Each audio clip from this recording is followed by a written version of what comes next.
A man walks into a cafe with his dog, and the waiter comes up to him and says, "I'm sorry, but you won't be able to have your dog in here." "But it's my seeing eye dog." "Oh, that's okay. First cup of coffee's on us."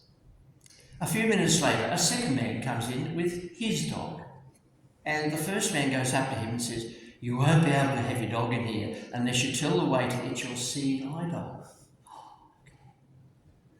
The waiter comes up to the second man and says, "I'm sorry, sir, but you can't have your dog in here." "But it's my seeing eye dog." "I'm sorry, sir, but they don't use chihuahuas as seeing eye dogs." "What? They gave me a chihuahua?" Very good. Now, I don't know about you, but I don't want to go through life visually impaired. Do you? I want to take my glasses off so that I can see with my eyes, with my heart, with my mind, and in my spirit. I want to be alive to the light. And we're all aware, aren't we, that in this world there is darkness and there is light. We're very aware of it, and of course there are shades in between as well.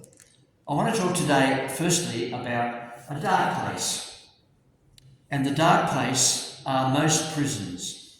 Most prisons are wastelands. They are fortresses, clogged, antiquated, hierarchical. Broken systems filled with broken people, people whose lives are wounded and in pain. For us in our country, it's very much in the too hard basket. There is so much required to be done, as we shall see, but it is a dark place on the whole. But when it comes to light, we want to let light in. We want God to bring his light into this dark world. This amazing world of God empowering enterprises where shafts of light penetrate and permeate the lives of prisoners, touching them in their hearts, their minds, and their spirits, so they come to know the Lord Jesus Christ. It truly is a privilege to be with you today. I remember I was here about 3 years ago now, and it's good to be back joining you again. And I want to thank you for your time this morning, for your company, and for your support of Prison Fellowship. I'm nearly 82, believe it or not. I attend Yarra Valley Vineyard in Mount Evelyn. I'm married to Wendy, have 3 children and 4 grandchildren. And I suppose if you were to ask me what are my 3 major pursuits in this life, one is theatre. I've been heavily involved in theatre way back in the last century, but also great movies as entertainment and education. A lot of movies, 4,400 altogether. And thirdly, we're a dancing family globally, so I'm thrilled that God has granted us a whole lot of blessings in those areas. Now, are you all strapped in? 12 years ago, I did not give a rat's thought to prisoners. They did not enter my consciousness at all. I met someone the other day involved in the church, actually, who did not know there were prisons in Victoria. They thought they were all in the ACT. Ridiculous, isn't it? I tell you. Well, that was 12 years ago, and I was a bit like that myself. Never thought about prisons. And then a man came into my life, David Greer, who asked me if I'd be a visiting partner with him in visiting prisoners. And I prayed about it, and in the end I said yes. And I had in there the Melbourne Assessment Prison, next to Southern Cross Station, one of the most satisfying, yet also challenging times of my life. And I'll never forget those 2 years and for everything I learned about what was offered to prisoners and what I gained from being in there as well. So today, rather than giving a rat's thought to prisoners, I have a heartfelt commitment to their welfare, and whenever I see them, I give them respect and honour, the same way as I would honour and respect you. From the moment they walk in through the gates, we leave the crime at the gates, and we treat them as human beings and prepare them for the day they walk out through those gates, prayerfully and hopefully in a better place to live a God-fearing life. Okay. One of the most successful projects we have at the moment is called the Prisoner's Journey. And I want to tell you about a man who came into the first of 8 classes in a study of the Gospel according to Mark. At the end of the first session, and I'm going to move a bit now, so you won't be able to see me here. I'm going to move a bit. He comes in and he walks in and he stands at the back of the class.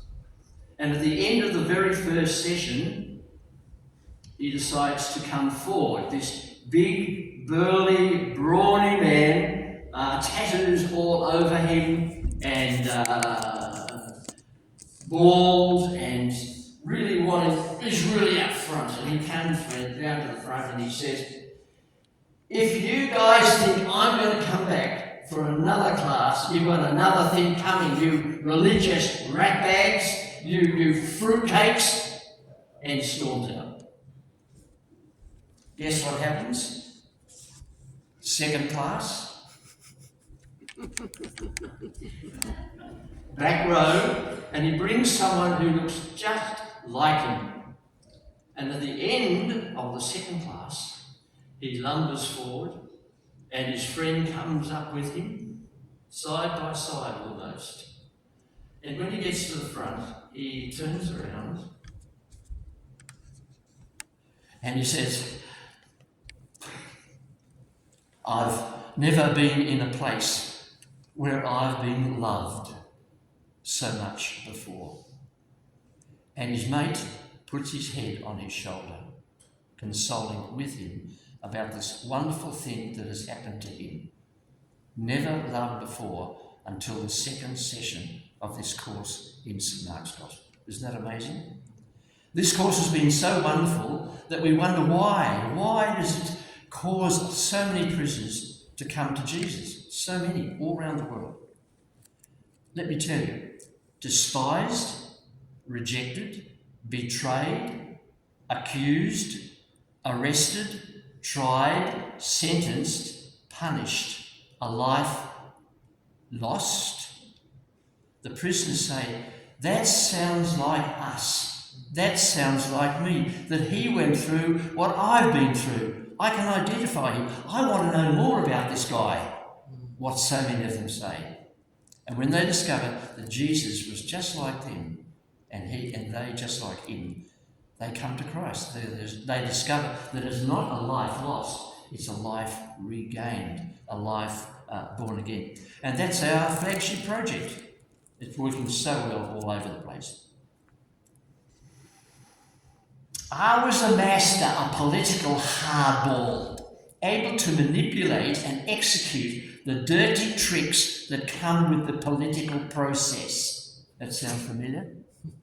I was a nasty piece of work. These are the words of Charles Colson, who was the hatchet man for President Richard Nixon back in the 1970s. He did all of Richard Nixon's dirty work, and Watergate became a worldwide known scandal, as most of us would remember.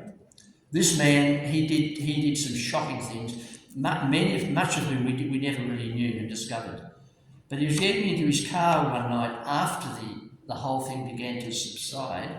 He got into his car and he crumpled in a flood of tears, unable to drive, calling out to God with the first honest prayer of his life. This was what he said: "That was the night Jesus Christ came into my life." So he gets into the car, Nixon's man, gets out of the car, Christ's man, just like that. And all the gifts that he employed to do Nixon's dirty work, he now employs to do something different, as we'll see. So God took him by the scruff of the neck and shook him into the kingdom of heaven. And then the law came along, took him by the scruff and bundled him into prison. And while he was in prison, he wrote his amazing autobiography, Born Again. And through his time in prison, many prisoners came to Christ.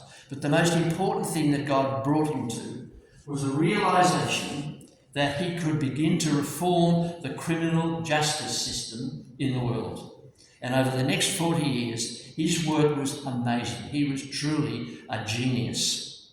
And so over those 40 years, Prison Fellowship International has become by far the largest prison visiting operation in the world. We now operate in 120 countries in our needy world.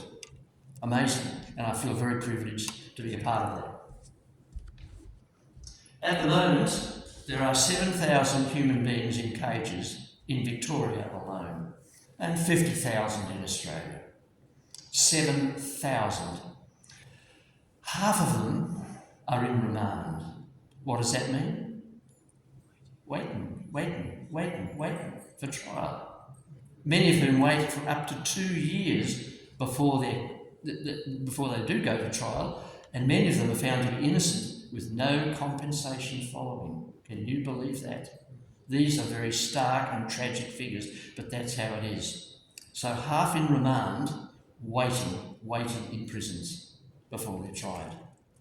95% of them are men. That number's going up all the time. So 7,000 men and 320 women. That's all. As most experts say, prisons are culturally criminogenic. That means they cause more crime than they don't when the total picture is viewed. More crime, not less.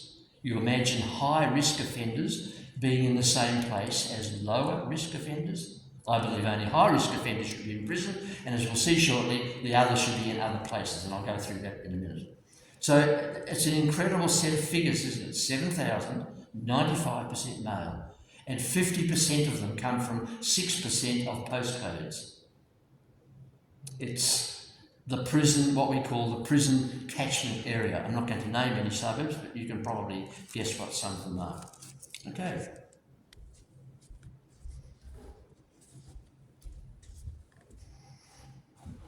I went into prison one day, and in the cell block, there was a man sitting at the far end, all by himself, and he was, I'm going to be here for 20 years. I can't bear this. I'm going to be here for 20 years. And he was almost screaming. And I approached very, very slowly because I don't like to impose on him without his will. So it took quite a while, moved closer and closer. But I said, do you mind if I sit next to you? Yes, 20 years. I've been here for 20 years. No, you can sit down. You can sit down. It's okay. How long have you been here? 20 years. Oh, about 2 weeks. Just 2 weeks. What about your children? Are they okay? I've no idea. I've got 4 of them. I've no idea for 2 weeks. I've known nothing at all about where they are or anything. What about your wife? She died 2 weeks ago.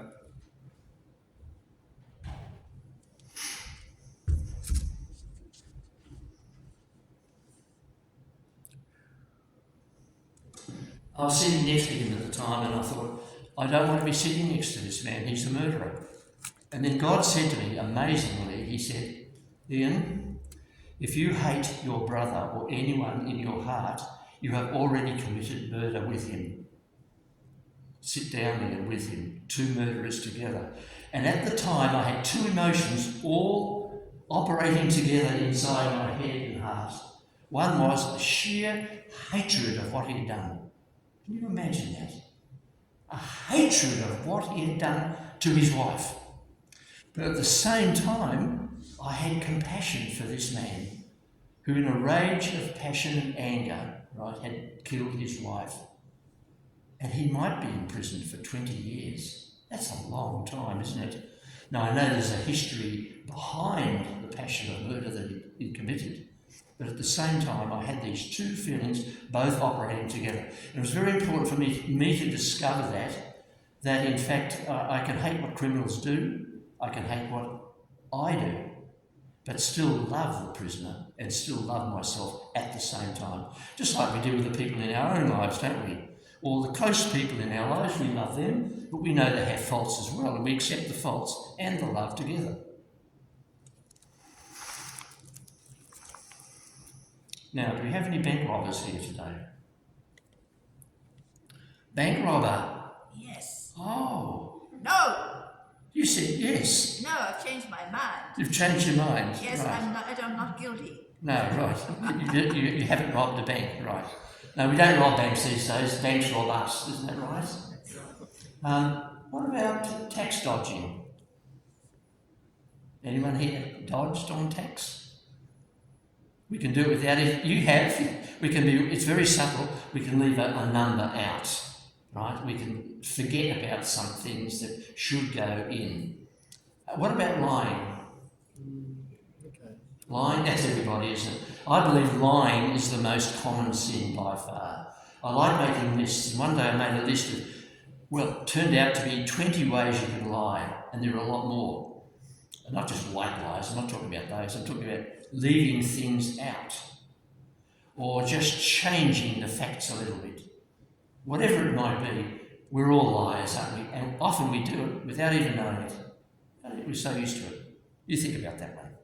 Now, Mary Kay Beard, she was a bank robber and a tax collector and a liar, all three. And she was FBI's most wanted criminal, right, in the United States back in the 80s, the most wanted. She loved grand larcenies and diamond heists and all those things, and she got in with the mafia and they worked together and they loved every bit of it. But one day she decided she wanted to get rid of the mafia. Bad plan. They tried to get her to murder her, but she herself was arrested, convicted and sentenced to 21 years jail. Imagine that, 21 years. At the end of 16 years, she was flipping through a Gideon's Bible, the Old Testament, the prophet Ezekiel, and she read this passage. God said, I will give you a new heart and a new spirit I will put within you. And Mary said, you do that for me, God, and I'll give the rest of my life back to you. And she meant what she said. So the outcome of the promise that she made was that over the next 10, 15 years, she set up Christmas trees all over malls, shopping centres in America, with the gospel message on the trees, right? And an offer to shoppers for a gift of $35 for, guess whom? To whom? Prisoners? No. The families of prisoners. The children of prisoners. During COVID, which was a time we couldn't visit because there wasn't much COVID anyway, we focused much more on the families. And we discovered that on the whole, and others who work in this field say, families suffer more than most prisoners. They're the ones that do time too. They're the ones who experience the stigma and the shame, the exclusion and the isolation of having a man in the family, usually a man in the family, who is a criminal. Children getting bullied at school, even by teachers. The whole thing was just rife back at that time, and perhaps it still is. So the gifts go to the children, and for many of them, this is the first time they have ever received a gift from anybody. You believe that? They've never heard of birthday cards, many of them, or Christmas cards. That wasn't a part of the family life at all. I remember a particular girl, her name was Clarissa. She was only 4. And when she was 4, she received the first gift ever from her father. And she realised for the first time that her father loved her. All she had to receive was this one gift, and that made all the difference. And she's now about 18, and whenever she thinks of prison fellowship, she thinks of that time when she received a lovely gift from her father. So last summer, it always occurs at Christmas time, we gave out 939 gifts to children of prisoners. And that's happened every year for the last 40, right? 30 food hampers and 218 food vouchers. Pretty amazing, huh?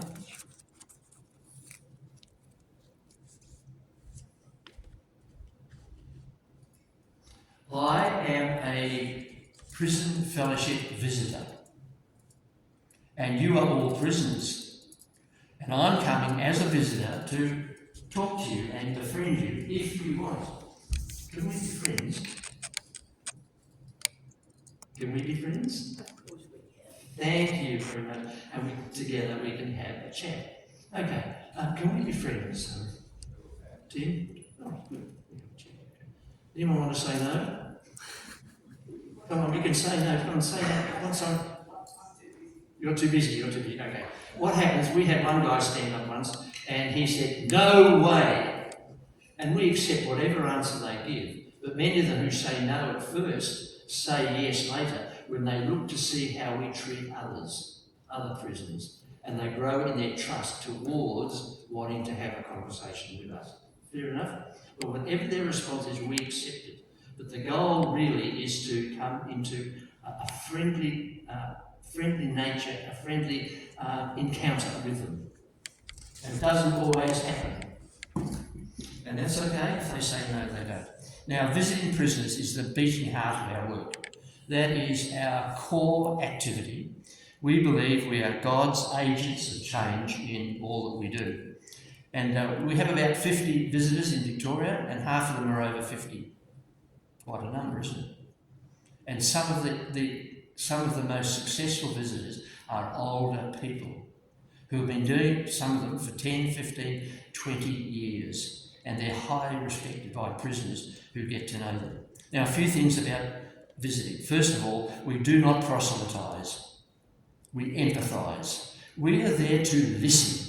We go in there not for us, we go in there for them, and we treat them as human beings. And most of the time, we forget we're even in prisons.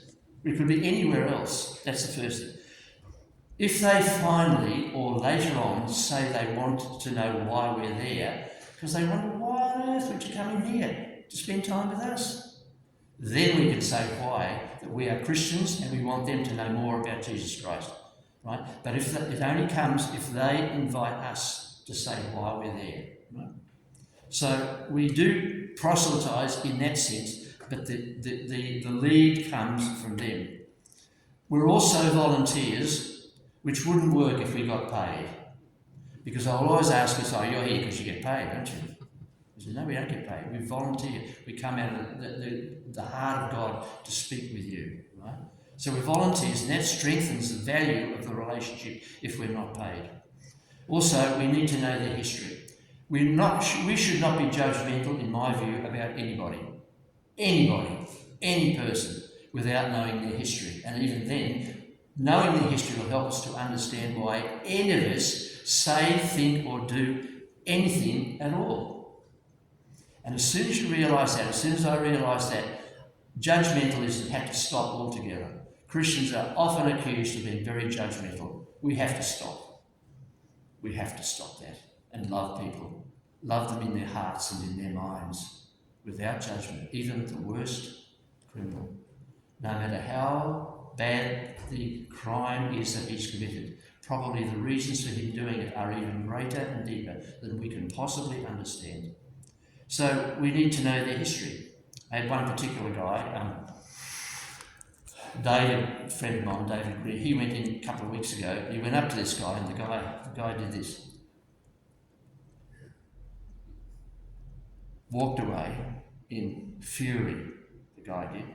David just said, okay, if he says that, he said that, that's what he said. He'd have a reason for saying it, something so strongly. 10 minutes later, the man came back and said, David, can we sit down? David said, yeah, of course. And the man said, I'm sorry. I'm really sorry I said that to you.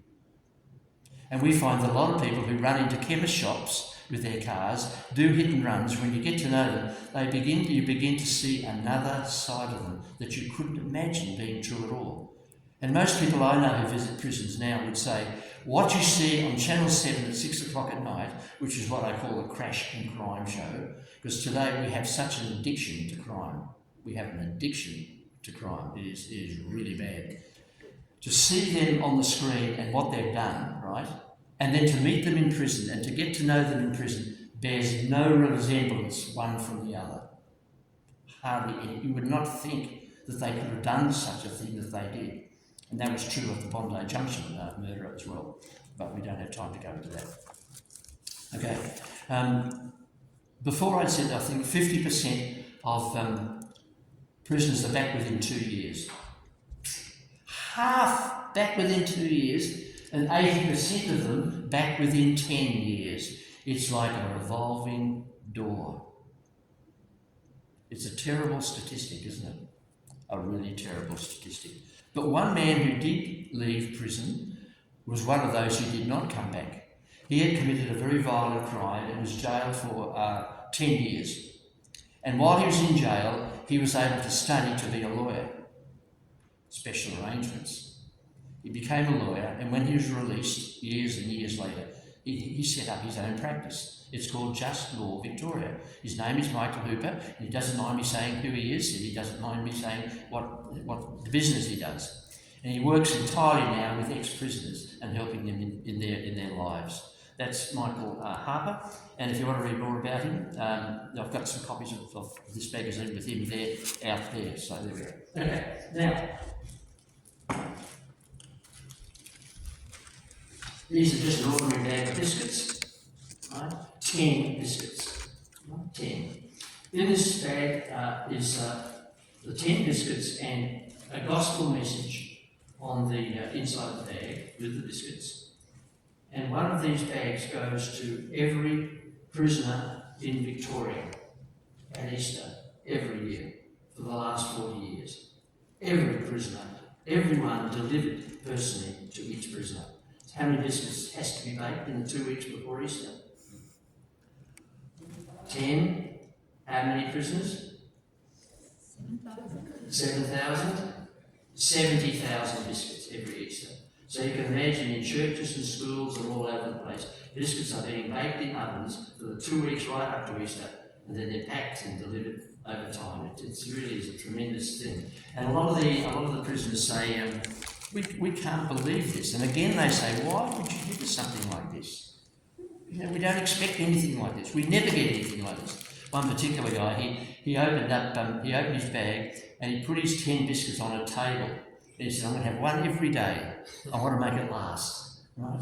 And I'm looking forward to the time when you come back with another 10 biscuits to give to us. Incredible story.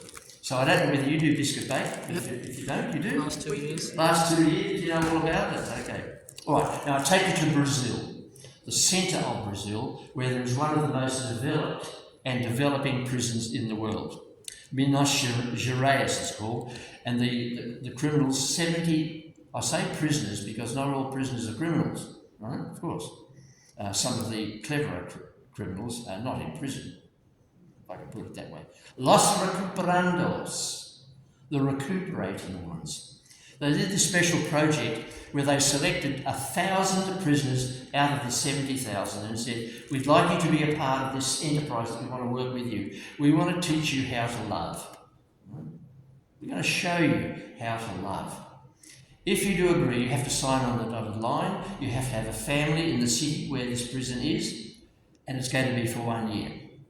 At the end of 1 year, they were offered the keys to leave. Imagine that. They could leave if they chose. And so the choice was love or leave. 90% of them stayed.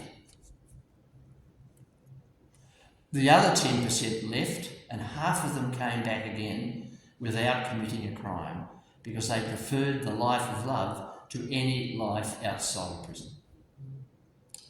Amazing, amazing story. And this particular prison had everything going for it, right? As I said before, I believe, and most people believe, I think, the ones I know, would say that high-risk offenders are the only ones who should be in the prisons that we know. I certainly believe that's true. All other offenders, hundreds of types of them, should be in rural farms, work factories, trades, boot camps, schools to educate them. Half of them have never gone beyond year 10 in any form of education. Right? Sports clubs, nurseries, work therapy of all kinds, sports courts, gardens, and so on and so on and so on. That's what the lesser offenders need, not be put in the same place as high-risk offenders. That's the worst place to put them. So that project is really working. Right. This is my big bad bull. This is my big bad ball. This is our big bad wrecking ball. Right? And it can do a lot of damage. And I'm going to show you what damage it can do. I'm anonymous. I'm not to be identified as any person or particular person. But I see the alleyway here and the gutters on each side. And at the end, 10 pins. I'm going to send some things down with my beautiful bad wrecking ball, okay, to see what we can do. Okay. Dysfunctional family. Poor education. Stunted family tree. If your father's a criminal, you are 6 times more likely to be one yourself. Bad company. Peer pressure. Put those 2 things together, you have drugs, drink and violence big time. Mental damage, extremely common among prisoners. Genetics, personality types, and up to 10 are we? Bad choices. So you can see, can't you, that while most of us have probably had 2 or 3 of our pins knocked down, and that's bad enough, isn't it? Like you lose a daughter in an accident, or you're scammed, or whatever it might be. A lot of 3 or 4 things, especially if they're close together, right? Not good. But when you consider that many prisoners have had all 10 pins knocked down, they have no resources to handle life at all. No resources. I've met some of them that they said, I just don't know what to do. I have no idea what to do.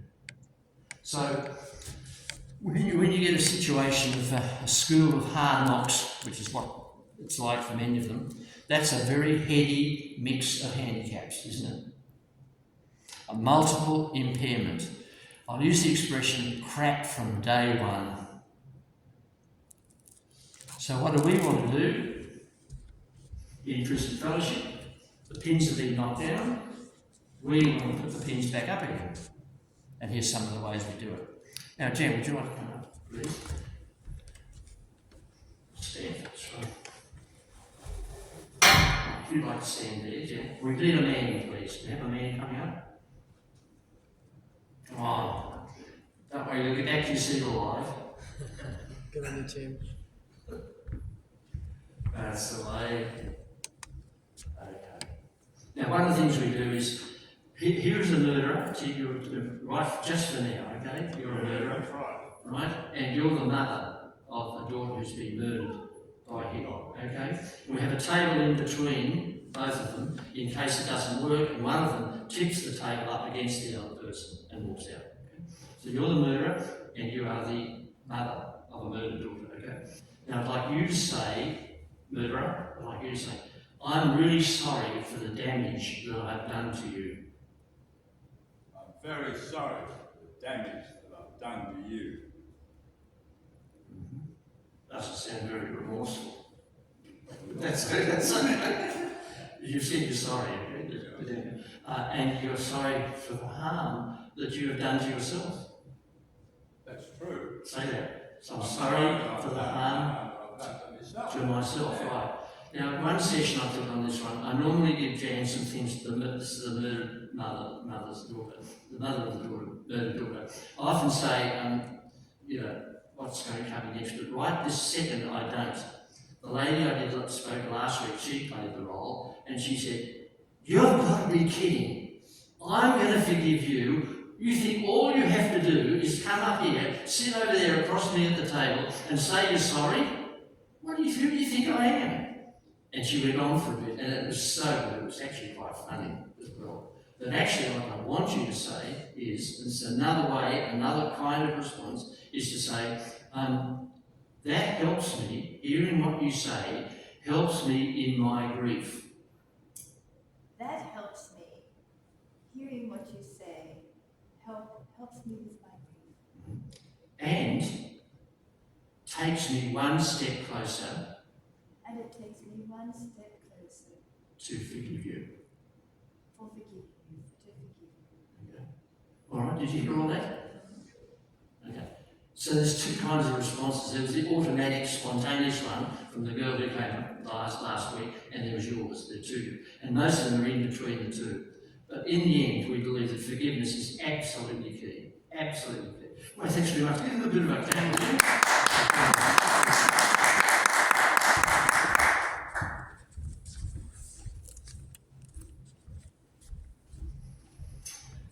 Forgiveness. When it comes to talking with prisoners, literacy is a huge problem because most of them have not been beyond year 9, 10. And some of them don't even know what the word forgiveness means.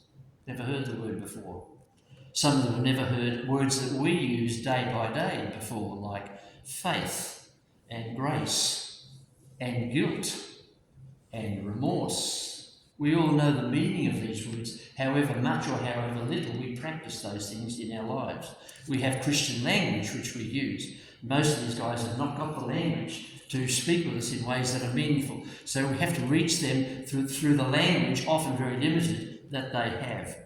And Why Forgive is an amazing book about 30 lives transformed by Jesus Christ. They are truly remarkable stories, with themes like ending the cycle of hatred. Wow, can you imagine that taking place? The cycle of hatred.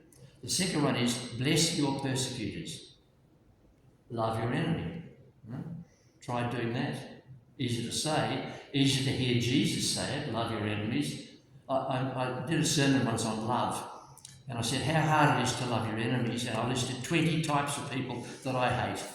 20 types of people, everything from scammers to drug dealers to people from some other religions. There's a whole list of them. You would not believe how many there are in real life. But this book looks at the question of why forgive? How do we forgive? Forgiveness and justice, right, is another theme. Like the difference between justice and law. The law has very little to do with justice, believe me.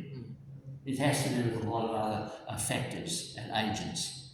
Forgiveness and justice. When reconciling is impossible, I meet people who come up after some sessions and they say, I've been trying to contact my daughter, I've been trying to contact my son or my husband, and he never gets back. She never gets back. And they often say, I don't believe he ever will. And the reconciliation is something she or he has to face, often without even, realising that could be. So when reconciling is impossible, not a step but a journey. That's another big one. It's a journey. It's not a series of steps really. It's a journey. The cancer of bitterness. Now, if you are bitter towards someone, the chances are you don't necessarily think about it every single day.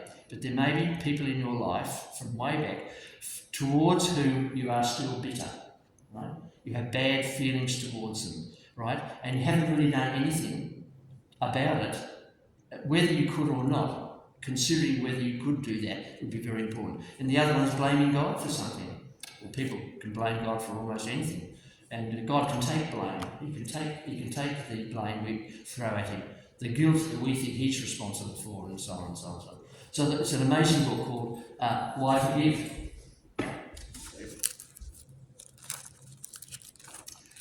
This is a Swiss Army knife. You can get bigger, better ones than these. If any of you have a Swiss Army knife at home that you'd be willing to sell to me or give to me, I'd love to have it. But I'm showing you this because a Swiss Army knife is very useful for many things, isn't it? And we are spoiled for options in prison fellowship. We have volunteer visitors, and maybe there's someone here today who would consider praying for and thinking about becoming a prison visitor. Right? It doesn't take 3 years of training. You go in with somebody else, and believe me, it is the safest place in the world because there are so many guards and so many officers, as many as there are prisoners. So the chance of you finding yourself in an unsafe situation is very slight. Much more likely to find it out here in the world. The second one is the biscuit bake, which I mentioned before. The third one, the Angel Tree Project. One at Easter, one at Christmas time. Right? Then we do a lot of praying. We believe prayer is at the heart of our work. We have a prayer diary to help you to pray for the work that we do, which is very helpful. We also have children who that we meet when we visit their homes, and we have a children's camp every September for the children of criminals. right? Only the children of criminals. And then we have a youth team who go into prisons, some of the other prisons out in the countryside where there's plenty of room, and they play basketball, netball, football with the inmates. And I tell you, the inmates just love playing with these guys. So there we go. This message will not self-destruct. Sorry about that. And remember the Chihuahua, right? Story, right? Live life with your eyes, your minds, and your hearts open to whatever light is available to us in this amazing world. One of the things that I should mention with the other thing we do with prisoners is anger management. And many prisoners, once you unleash anger in them, or they do in themselves, it's incredible what comes out. Many of them are unbelievably angry about so many things. Well, so am I, incensed by what's going on in the world today. I cannot grasp why human beings like us would do such things. And then I realise I'm capable, if I were in their place, of doing similar things themselves, so I stop judging. Yet I still hate what's happening. I hate what's going on. And I fear for our democracy big time now. And we should pray. We should pray for people who go into prisons and people who do other amazing things to support other people in all kinds of ways. So anger management, restoring the levels of mental health. The mind is a formidable jailer. The mind is. And you could have something wrong in your mind that you wouldn't notice if a person was going around in a wheelchair. It's obvious, right? But there can be some things that can happen in the mind that can do damage, and you might not even be that aware of it. During COVID, I suffered from anhedonia. Anhedonia is where you take less pleasure in the things that you would normally take a fuller pleasure in. Do you know what I mean by that? Have any idea? You're a little bit depressed. You're not as excited about doing the things you've always been used to doing. And it's gone now, but it was there at the time.